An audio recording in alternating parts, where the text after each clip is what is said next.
But even so, they ban out the Shen that Solo kept on blind picking for FlyQuest in playoffs. He was willing to play tanks topside, weak side here for FlyQuest, and he was able to draw out that early ban. Now, Lillia first pick here for Santorin. I know Lillia got a lot of flame in the play-in stages, but I think that was more towards the teams and players' usage of the champion. FlyQuest have been very good at designing level 1s, going after those early Raptor invades into red side counter jungling. So Santorin having that one is definitely a big opening here for FlyQuest. Plus they get that That's Syndra. Huge. So in the LPL playoffs, there was like a 75% ban rate on Syndra against Knight. You were not allowed to give him this champion.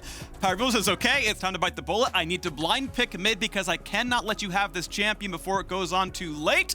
The counter pick is ready. Knight, by a lot of recollection, is the best player in the world, the best mid laner in the world. He is the reigning MVP of the strongest region in the world on the winning team. And Akali, though it can be flexed at top, is going to be the pick.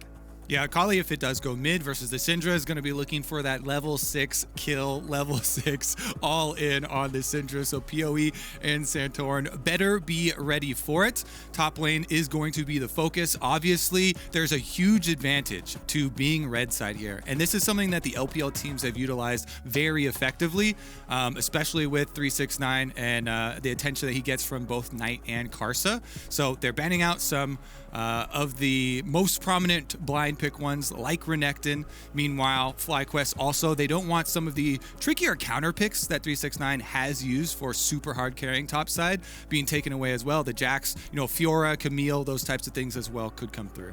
I want to see if the Ornn ban comes through here as well, because one thing that's happened in this draft is the first pick AP jungler, the AP jungle bans in Echo and Nidalee. It's almost like they forced Karsa onto Graves, and to be fair, most of 369's champion pool is physical damage. His Ornn has a low win rate, his Mordekaiser is only his 4th most played. If he puts him onto something physical damage, you play a tank top lane. There's the Ornn ban, of course, but I'm curious if they can get him off of magic damage. It allows Solo to just stack armor and survive jungle top ganks.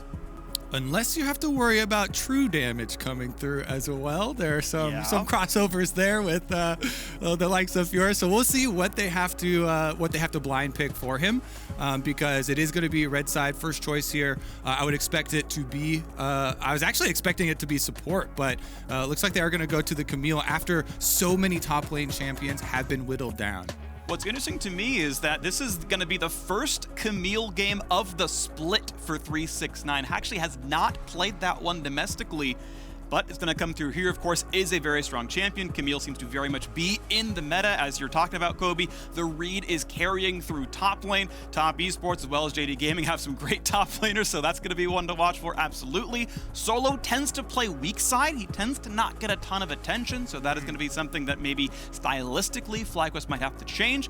Thresh for IgNar right now. The hover is going to be a great pick, though. It's one of his very best champions. Yeah, Thresh and Rakan, definitely the two best champions for IgNar. FlyQuest relies so much on his playmaking. Him and Santorin are the ones who create action for this team.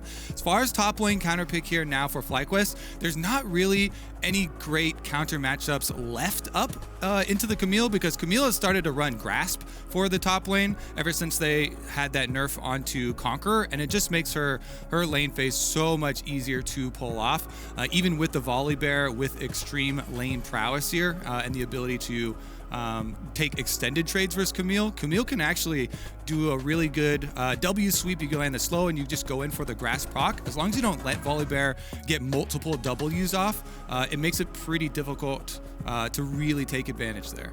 All right, well, the drafts are locked in, and if no one else swaps anymore, Sett support is going to come through. We'll have to wait and see if JackeyLove is going to farm on the Senna or just go for the Spectral Sickle, because keep in mind, since the domestic playoffs, since we've seen either of these two teams play competitive League of Legends, farming Senna got nerfed in how many souls were gained. We saw some split on farming versus, support Senna down there, so wait to see what comes through. But JackeyLove, of course, no stranger to this champion, has played it a fair bit, and we'll see what comes through.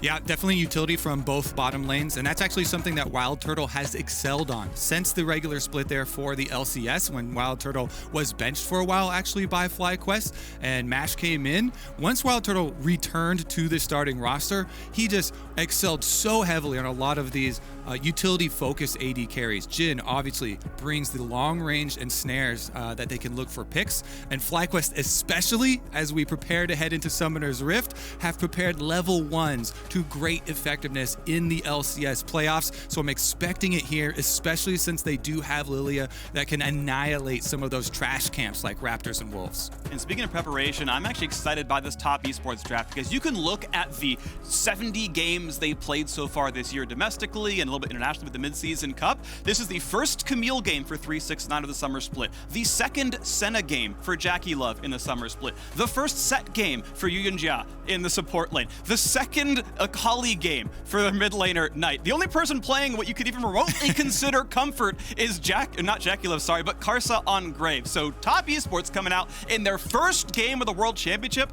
bring up essentially 4 new picks, what you could reasonably consider 4 new picks here, up against FlyQuest, a team they are expected to beat. The power ranks have these teams very, very far apart, but it's going to be an exciting game regardless. There's a reason that the flexibility of these players was highlighted by the analyst desk, and that just gives you so many options when trying to craft these team compositions. Gonna be a whole lot of fun. As you mentioned, though, the level 1s from FlyQuest. Santorin is the first Blood King of the LCS. There's about 3 junglers worldwide with a greater than 50% first blood rate. Santorin is one of those 3. Canyon over on Dom1 Gaming is second of those, and I believe the third isn't at Worlds this year. He is absolutely a great early game player. He gets the gold leads, and that is, I think, the one player that can stand up here. I really do have hopes for Santorin to be the difference maker if there is to be a FlyQuest upset. The odds, of course, are against them. This would be, I would say, the biggest upset of the year if FlyQuest were to win this game. But already setting the table, Phreak. This is the level of these teams, right? We come in with what people expect as the best team in the world on the right-hand side there. Top Esports had the last 2 trophies that they have fought over, and they're going for their 3rd.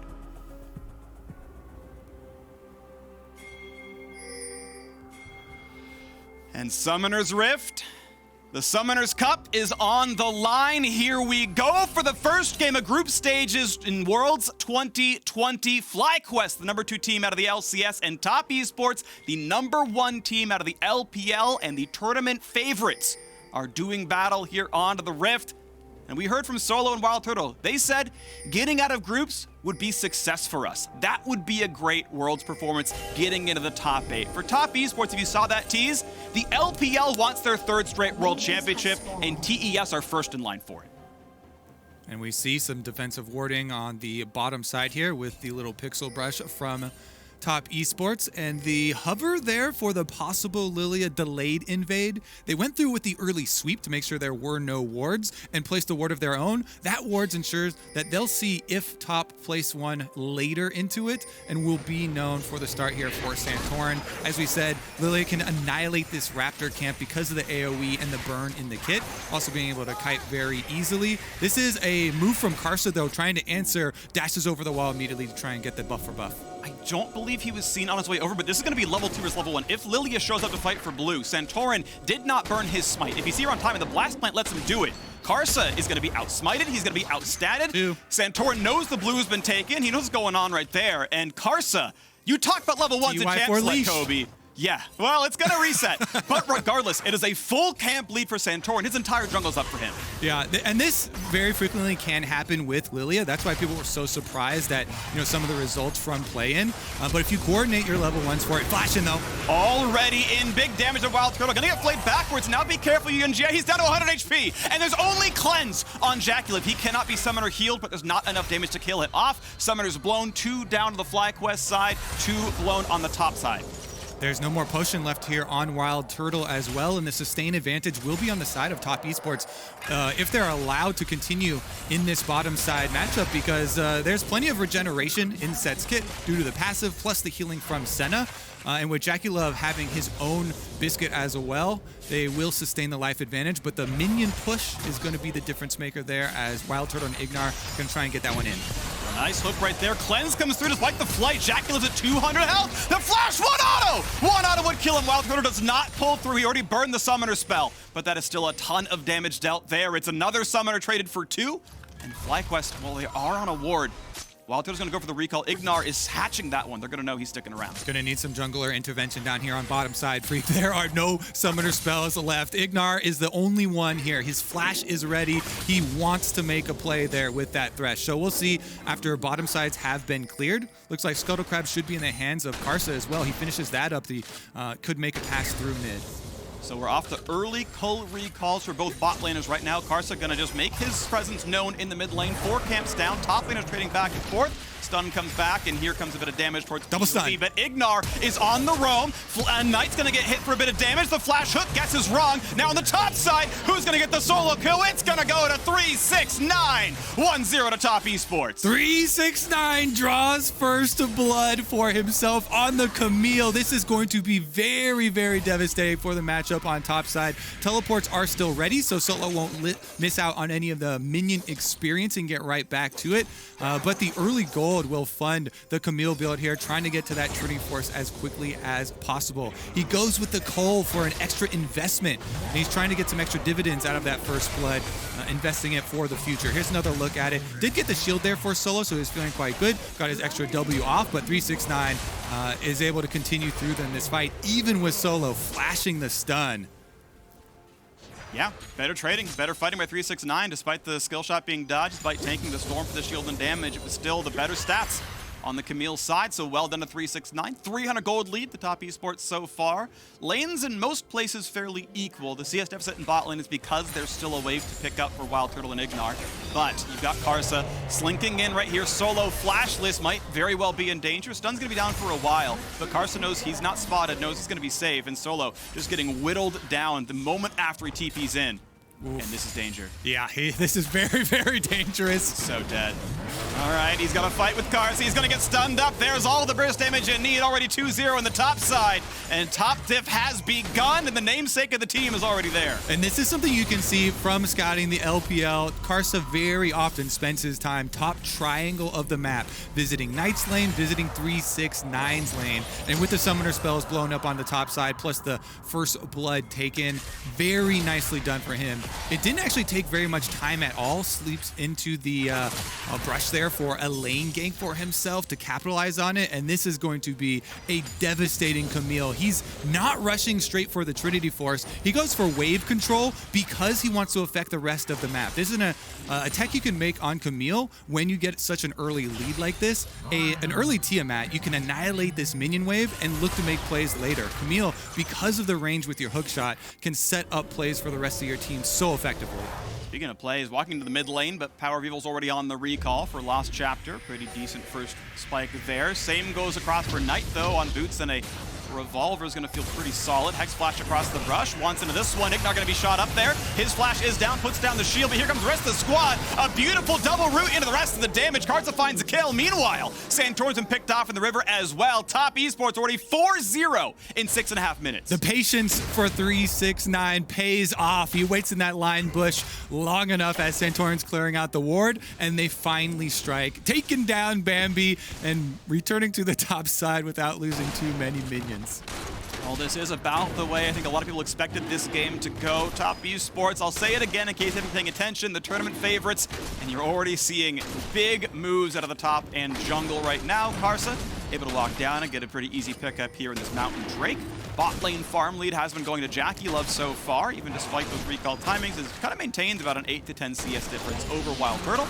That's been going pretty nicely, and Karsa just keeps the farm going. Yeah, I mean, top esports have been on fire, this summer. They are the #1 team from the LPL, the 2-time world defending champions back-to-back here. Plus, they also won the mid-season cup, which, yes, we didn't have the mid-season invitational, but that being stacked with top 4 teams from LPL and LCK is why so many people have top esports at the top of their rankings.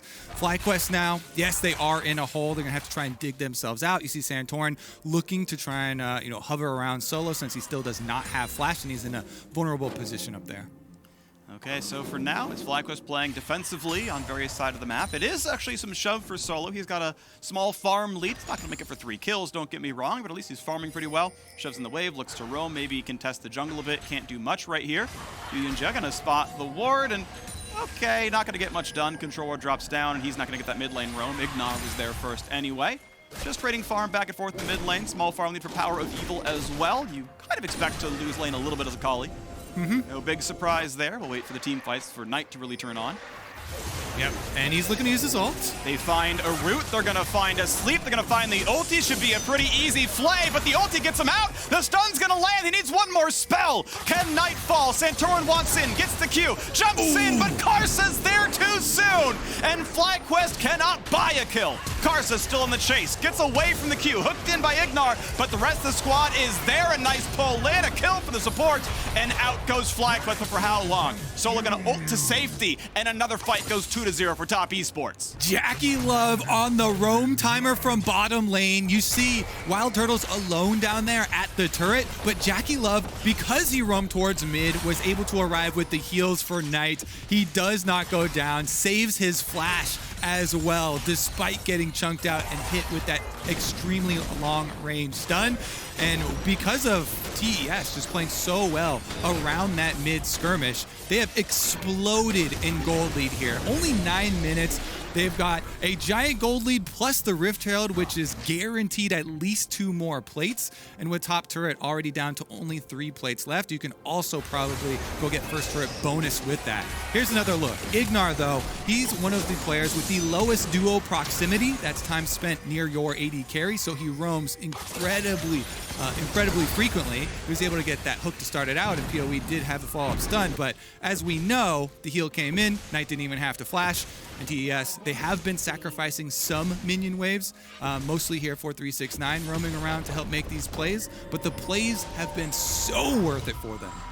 So top esports are the best early to mid game team in the LPL. They have the highest gold lead in the league at 20 minutes at 1,400 on average.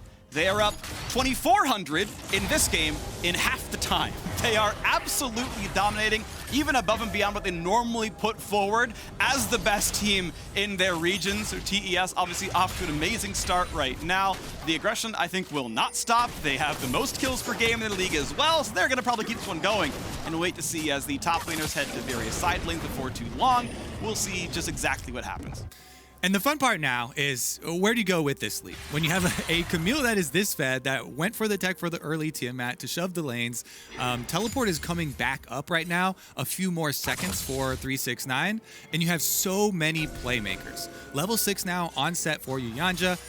Knight as well with the flash and ultimate ready has kill pressure for himself, so it's all about creating this opening here for 369 to come collapse, and you basically guarantee a kill with your Hextech ultimatum, locking somebody in there as FlyQuest are trying to create some openings for themselves. You see this continued renewed focus on vision through the river and through that bottom side to try and make some plays off of Thresh. Solo gets away from the stun, lands his W, but here comes the technical maybe you talked about, and Karsa's now here as well. How are you going to survive this one as the ult comes in for good measure. Karsa blinds him, looks for the rest of the damage there. Solo ults to buy some time. I mean, he makes it close. He makes it close, but 369 is too durable. The kill still comes through as this credits across the board, and the Rift Herald is going to summon for likely the entire turret in his top lane. Yeah, that thing's gone. So FlyQuest, they have to try and make something out of this. They know that jungler is top side, so Santorin's looking to make a bottom side play here. As you see the bottom turret on the mini-map too, WildTurtle trying to force JackeyLove off of the turret, and IgNar's got the lantern. First shot's good, second and third gonna go wide, and the slows aren't enough to set up for a flay. If he happened to guess correctly, maybe there was CC, but JackeyLove would have had the cleanse regardless. 3 plates taken on the bottom side. It is good to get something back, of course, but Shelly gets the second charge. Top lane turret's at 20%, and that turret's gonna fall before too long. All right, FlyQuest now, again, still overloading on bottom side since so many resources from top were invested on that side of the map. They do not rush on the dragon, though, because they saw the resets. Funnily enough, FlyQuest actually had the highest dragon control percentage of any LCS team, and they're heading here to Worlds versus Top Esports, who had the highest dragon control for any LPL team.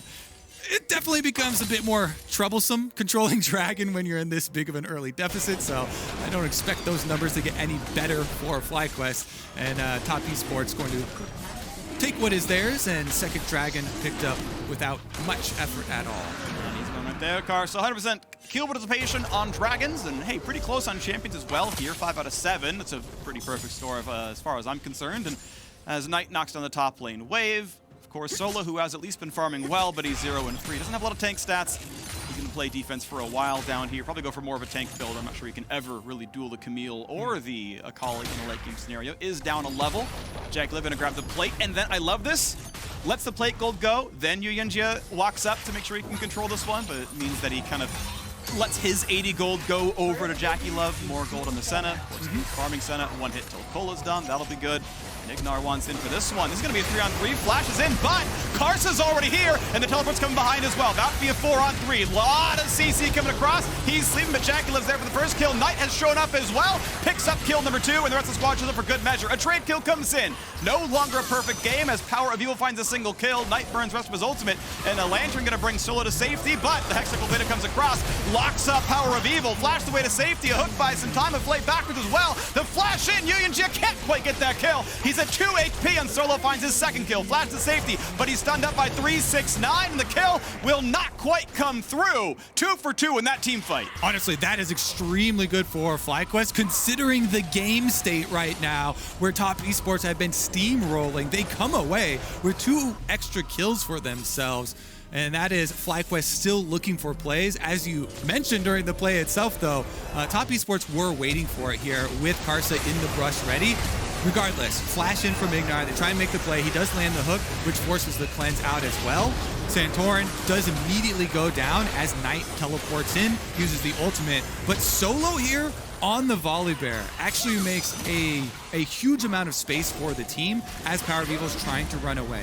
This Hextech ultimatum does interrupt the Lantern, but that just gives him an opportunity to turn there. He turns and focuses damage on Knight and Karsa, separating them, allowing them to get the extra kill onto Yuyanjia before having to flash away.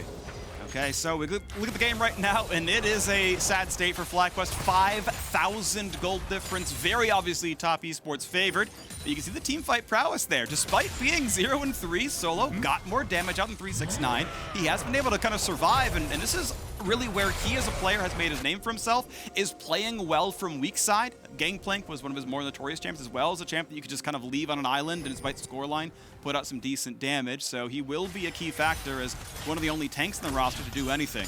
But otherwise, it's obviously a big uphill road for FlyQuest to get a comeback here. And top lane was one of the big things that people were worried about for FlyQuest, especially heading into this group with a lot of teams that can focus on top side of the map. Whereas, as you mentioned, Solo has not gotten a lot of resources. Now, this all did kind of stem from losing the 1v1 initially to get the first blood for 369. Yeah. And his flash being blown in that 1v1 opened the door for Karsa to go up there and open the door for them to have so much focus. But he is going for the cooldown reduction garage sale sort of item build. I actually kind of like the Black Cleaver and the Iceborne Gauntlet build for maximum cooldown reduction for Volibear, because it does give you a lot of team fight utility, and you can continue to try and force. You get a bunch of ultimates, plus you get super low cooldowns if you're trying to have sustain with your W. Here we go, though. First tower for FlyQuest is taken down, and they escort PowerOfEvil back out. So FlyQuest still looking for these plays, trying to get some gold back for themselves off of the map on the other side. Of course, we are still at a 5,000 gold difference here, though yes, it has plateaued. That is a number you're happy to have pressed in the 17-minute mark here for top esports. They are 4 times their LPL average. They are certainly running over this one right now. Third Drake spawns in just a minute. And FlyQuest persistent damage a little bit low here, so an Ocean Soul is brewing in the next 6 minutes, and it's going to be hard for FlyQuest to knock down any of the top esports players if they do grab that one. We'll wait to see as the mid-game looms just exactly how these fights are going to look, because right now FlyQuest, yeah, that gold graph has moved pretty steadily down and right more and more in our TES's favor. And I expect it to continue in that way.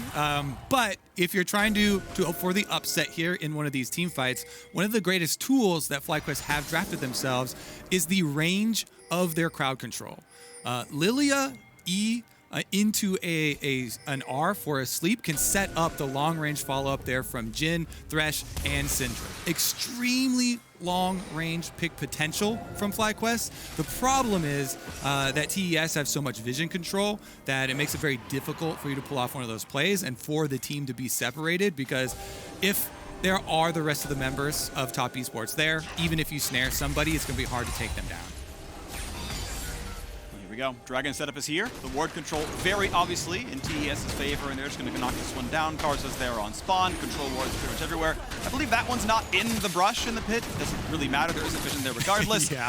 So even the best, the very best in the world can make small mechanical mistakes, but not enough to matter here. We are 5 minutes from Ocean Soul to the 5,000 gold lead. TES looking to open up their World Championship with a commanding win. And now, if you want to do strategy from the easy side of the match, Phreak, the giant lead that TES does have, they're well positioned to play the entire map at once here. Teleports are coming back up for both their solo laners. Knight and 369 both can easily gain control in side lanes. And what you want to do is push in these minion waves that allow you to collapse into the FlyQuest jungle, thereby cutting off all forms of income for FlyQuest besides the minions that will trickle through to them.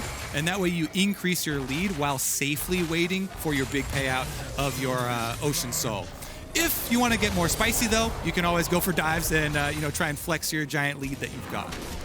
Bone Pudding knocked off. You can see Solo playing the defensive side of this one-on-one, but he's down to about 70% health, so not going to have an easy time unless his turret is active. And part of that fight in a 2v1. Ward control coming through again and again for TES to make sure 369 is safe to split push. Control will keep coming down. The invisible ones have been dropped in that jungle as well, and FlyQuest do their best to try to sweep that vision away. Maybe at one point Santorin can make his way down without being spotted, but there's a 2-level jungle difference now off of Karsa getting so much farm as we've gotten into the mid game. It's going to be tough for those fights to even go well. Yeah, honestly, as I said before, I think the best hope for FlyQuest is Santorin continuing to throw out these seeds as at top esports. If they decide to try and play the whole map like we're talking about, to try and starve you out, push all 3 lanes, then you just keep fishing with your seeds, try and find a pick on one of the members that is furthest up, and there we go. That is a hook. That is Cleanse not doing enough. He could go to sleep, but there's not going to be enough of a re-engage. It's going to be easily blocked shots right here, and he kites away because Knight could have hit him with the E. So no kills coming across. Mid lane turret's still going to fall, and that was one of their best chances. FlyQuest coming and making that play happen, but all they get is a burn click Silver Sash. Yep, they're still proactive though, looking for those possible opportunities. And I really like to see the cooldowns immediately expended when they do have a possible pick here. Even with Karsa being able to escape that one, FlyQuest do try and fight back for themselves. TES though, the Baron is up. Oh, teleport, so they're going for the 2v1 on Solo. Here comes the big fight right now. Solo cannot get out, gets away from the damage, but there's still a 2v1 as Knight wants the easy kill, claims it there. As a 2-on-1 kill comes down to the bottom side, these solo laners will not be stopped. They're both deathless. And they could probably get this turret as well. You take down Volibear, nobody else is in position here to really rotate quickly over to defend it. So that is a well-spent teleport from TES to get not only a kill, but the objective afterwards. There's a nice hook, there's a nice play backwards. Gonna be slowed up for a bit. The punch comes across, and now it's time to run away. And there's just not enough damage to kill a support without Aftershock. Without a completed tank item, they just can't do enough damage. FlyQuest is bleeding out the map more and more. It's 5 turrets to 1. It's 10 kills to 2. The gold lead of nearly 8,000 continues to grow. Here we go, we get another look. Hextech Ultimatum is used to lock Solo in place long enough for the teleport channel to continue. You see Knight using it from the top side of the map as soon as they did see the Syndra sowing on that minion wave, and knowing that they have this pretty much in the bag there, no skill shot missed. Not a single one. So, mid-game going well so far, almost 22 minutes in, Ocean Soul in a minute and a half. And the gold lead has gotten worse every single time. I kind of punctuate it. Every dragon comes up, how far is the lead? Oh, it's getting worse than last time. Okay, maybe the last fight was one you wanted to win. And Ocean Soul is now 80 seconds away, and FlyQuest, unfortunately, not showing any signs of being able to stop those team fights. Yeah, and you can pull off a similar play to like we just saw from top esports in multiple ways. You don't have to use Hextech Ultimatum into teleport to pull off the 2v1. You can easily gain control of mid lane, push it out first, and have him just hover behind 369. You kind of trail the other split pusher. Currently, though, they do play the 1-3-1. A Knight on bottom side, pushing in that bottom minion wave, prepping it for themselves. And you see Yuyanjia here just sweeping and sweeping again. He's doing his homework. He's doing the dirty work here, clearing all of the wards, making sure that everything leading up to this Ocean Soul is in their favor. Lantern forward, going to bring their jungler to safety as the bottom jungle now begins to belong to top esports. A bit of poke comes through, can't quite knock off the edge of Night Veil, but PoE will lose his Banshees from a JackeyLove Q, and the contest for the bot river begins. 20 seconds till the spawns, teleports come in, it's time for the fight, the 5-on-5, but somehow FlyQuest must find a way to win. Top Esports, though, in such commanding position. Knight waiting in a brush. Here comes the play. The dunk backwards brings in Solo. Yuyanjia gets a big stun across the front lines. That's going to be a stopwatch burned already. Knight still safe. Finds Solo. Finds the first kill. Time for number 2. Gets it as well. A double kill now for the LPL MVP. Gets in a WildTurtle. Gets right back out. A clean 2 for 0, and Drake is ready to be claimed. Yeah, that's going to be Ocean Soul for Top Esports. See how quickly they can try and push in. WildTurtle does follow it up with a snare, but there's just no damage left here for FlyQuest to try and capitalize. Sustaining 2 deaths here on both frontline members. They cannot commit to any further fights. And Top Esports going to claim that Ocean Soul, going to claim the jungle for good measure. WildTurtle gets 8 gold, killing a Raptor.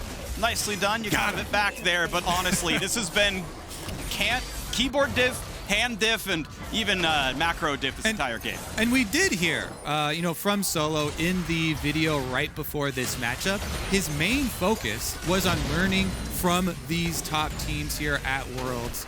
Let's take another look at the replay, though. Knight, they had just swept that brush, so you knew nobody was in there. Yuyanjia does get the ultimate into the facebreaker, double stun for himself, and Knight kills Solo there after ulting over into the wall, saves the Shroud so that while he follows over into the rest of the members of FlyQuest, he has the relative safety of the Shroud, picks up the second kill for himself without really overextending or needing to use his flash again.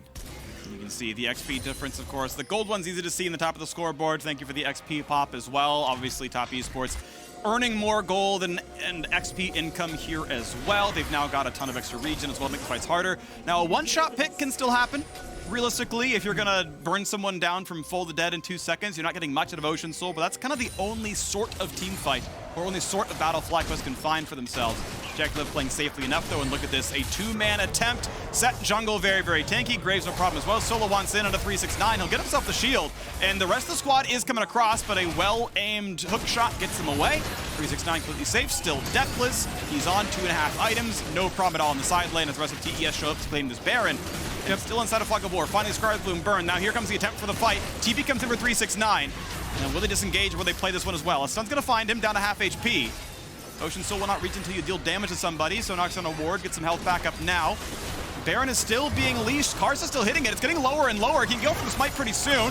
Can Santorin get his way in? Does not have flash. Here comes the team fight as well, though. On the front, they shut down Knight. Onto the back lane we go. Sleep on the Yuyanjia, the Baron. Not going to be picked up, so it's a 1 for 0. The flash in. Turtle finds out the kill, but it's a 2 for 1 so far. In comes 369, and he's going to want kill number 2. On to kill number 3. One more for JackeyLove finds it. The 3 for 2 team fight now, and it's time for FlyQuest to run. They stop the Baron, but the team fight still goes to Top Esports. Ocean Soul giving so much sustain to Top Esports that after losing those 2 kills, they can still return to the Baron here. Jungler dead on the side of FlyQuest. Definitely a valiant effort from FlyQuest fighting off that Baron into the Ocean Soul, and they don't have too many choices left. They're still going to throw another Hail Mary here as PoE comes around the side to try and check. JackeyLove looks to spot out PowerOfEvil. He knows that Syndra is flashless and has to walk away in a 2 versus 1. He's still chasing. 2 autos will kill, by the way. He's running quickly with the Yomus, but as the squad comes around, Santorin blocks him away. Knight gonna not climb this either, but Karsa able to very slowly knock down this one, picks it up. No sneaky W's from this one. WildTurtle will not get that steal as the Baron goes over in Top Esports, have continued to claim just about everything in this game. And while all the analysts, completely expecting this domination from Top Esports, I think it is necessary that we do see this performance in game number 1, because I definitely saw a decent amount of fans actually starting to lose faith in the LPL just off of LGD's performance in the play-ins. Yeah. But very clearly, as everyone was saying, not related to the entire region, not related to Top Esports. Firing on all cylinders here, performing at the very top. Let's take a look here, though, FlyQuest, because considering the gold deficit that they are in and facing the Ocean Soul, look at how they actually played this team fight to acquire a couple kills for themselves. So Karsa, with the Ocean Soul, knows he can just keep leashing this Baron. They're looking for the opening to try and get one of these key members here for FlyQuest, and once Knight decides to go in, he just gets immediately popped by PowerOfEvil. And that's one of the big plays here for FlyQuest that make this as close as it even was. Turtle then flashing in. 369 says, I've got a flash too. Immediately flash follows to get that stun onto Turtle. In exchange here, we're back to live with the Baron buff. That was really clean. The hook shot flash, get it around IgNar. Oh, Turtle keep him in there. Hold on. I'll clear you support first, then I'll finish you off later and gets them all for it. That was beautiful. Now Solo dropped dangerously low, gets a shield, walks away, but he's almost tower diveable. Top lane's gonna fall for sure. Inhibitor laid bare on the top side. Knight still splitting in the bottom lane. Level 16 on the Akali. Very dangerous down there as Top Esports looks to close this game out in about 30 minutes right here. 13,500 gold lead. Ocean Soul Baron buff still on for a minute and change. As Knight is just unanswerable. No one can handle this champion. Now into the top side, a bit of a root. 369 wants it again. That is a large chunk of health down. Immunes it with the ulti. Now on towards the damage. They will just barely knock him down, a 1 for 0. The re-engage on to Yuyanjia. They should knock him down as well. He flashes. Is it going to be enough? He dukes away. He's degenning and he will burn down Ludenzek with the last hit. So it's a 5v3 inside the base, but FlyQuest have already lost 2 inhibitors. The re-engage comes in. They knock off Karsa's shield. They won't get much more for this one. And Top Esports still feel very safe. Knight could 1v2 this easily. Yeah, and they are surrounded by minions as well for FlyQuest. So the Baron buff here on 3 members of TES, they're still confident to keep up the pressure. 1 inhibitor left standing here for FlyQuest as they make another good counter punch to try and force TES out of the base, but Knight's not done. Yeah, it goes all the way back to his Shroud. Nice little play there. It's just for good measure. Just want to test you. Maybe burn a summoner. Nothing? That's fine. Out we go. Easy wave clear. Let's reset and play for the next one. Baron's going to time out in 15 seconds. Ocean Soul lives forever. And hey, as the recalls come through and the respawns come up, Elder Dragon's in 12 seconds. All right, so this is it. Do FlyQuest try and throw everything at this Elder Dragon? Yes. And just gamble the game? Because if you don't gamble the game, you have like a 0.1% chance to win by hoping for a big mistake inside the base. Yeah. But it's a lot bigger there around the Elder Dragon, which we'll get to after the replay. Here is them trying to take advantage. They got 2 members focused down from TES and were able to fend them off for a little while. But time is not in FlyQuest's favor because of the super minions that are going to be swarming into the base. They just have to rush it. You know, this is a very bad position to be in, but you have to force. Well, mid's been pushed in, so Knight could just go to end the game into the mid lane and force the retreat out from the squad as there's a lot of brushes to hide in. Karsa going to walk around, starts the Elder Dragon, and time is getting low. Time is getting lower and lower. A big pick right there, nearly knocks down 1. Knight's coming across with the flank. Already Santorin is gone. How about the re-engage? IgNar flashing over the wall. Knight is on the chase. He's going to find some marks. He's going to find some gold. He's going to find some kills. There's the unstoppable kill for Karsa. Solo's next up on the board. He's not going to survive this one. Knight's going to be in range for a Q in a second. Gets with the auto attack and a 3 for nothing cleanly and easily in the FlyQuest jungle. It's time for Top Esports to close this game out the way people expected. A commanding victory over FlyQuest. Top Esports, the tournament favorites. 369 dives on the fountain for good measure. KDA stacks trying to come through. He will die again to the fountain. The sturdiest member for FlyQuest will find a single kill, but WildTurtle is left alone to watch as his base will drop. The turrets will fall, and with 1 HP left, even the AD carry will live. The shots come through. They're not going to matter. Top Esports start the World Championship group stage with a dominating win over FlyQuest. Last year, Knight was the greatest player not to attend Worlds yet. And congratulations now, as you are both at Worlds and undefeated. I will say, he is now the best player at Worlds, most likely for Knight's sake. Congratulations there. We will probably see many more of these over the weeks in the days to come, as they're going to go ahead and bow to the audience and maybe walk over and fist bump FlyQuest. We'll see. Still an incredibly well-played game. The top lane 1v1 around level 4 was obviously very, very good. 369 did a great job there. Karsa showed up for round 2. They continued their domination, and then as the game split up, FlyQuest had some decent looks. They had some good moments. They would pile onto one champion, kill them with Syndra ult, found a couple of decent team fights, but it was never really close. I believe a single turret was taken all game long. The second Rift Herald, no Drakes, no Barons. The macro game very obviously belonged to Top Esports. Yeah, Top Esports did a really good job with the advantages that they're able to earn through their individuals. Top 1v1 for 369, earning the solo kill, burning the flash off of Solo, then calls Karsa, hey, this is a juicy attempt right here, slip in for a lane gank, there's nothing that he's going to be able to do about it, and after that big opening from the top side of the map, they pry open this game. Karsa also, one of the biggest things that he does is pays very close attention to the lane states for the rest of his lanes. He went and pushed out the lane for Knight to allow Knight to then roam over for their next objective. Yep, and it just kept going better and better from there. That gold graph, basically a straight line forward and forward and forward for Top Esports. So well done to them. Let's take another look at Top's Mercedes drive to victory. The skirmish in the river at about 9 minutes into this one. All right, getting back into this. This was the IgNar roam that we were talking about. Big hook for him. They get the combo. They get Knight extremely low.